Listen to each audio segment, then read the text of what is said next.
We've got about 20,000 plants that we're going to be planting at the Rock Ponds Ecosystem Restoration Project in Hillsborough County.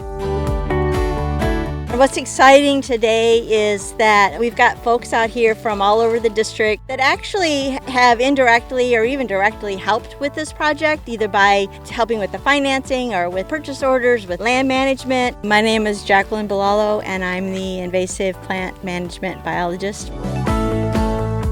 I'm Terry Hudson with the Operations and Land Resources Bureau. This is a different day for me because I typically support vegetation management administratively. This was an opportunity for me to get out in the field, see what they do, participate in something fulfilling, and get a bird's eye view on the ground on what the restoration project is and what it entails. So it's exciting for me to see this.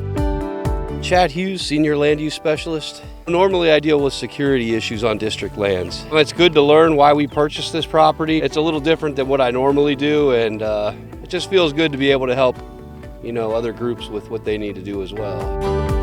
My name is Katherine Suested, and I'm the recreation intern here for the Land Resource Bureau. Mostly I'm in the office helping people getting camping reservations. We're never in the same office, so it's great to see people that we talk to on a regular basis and that we do things for. They report things to us, we report things to them.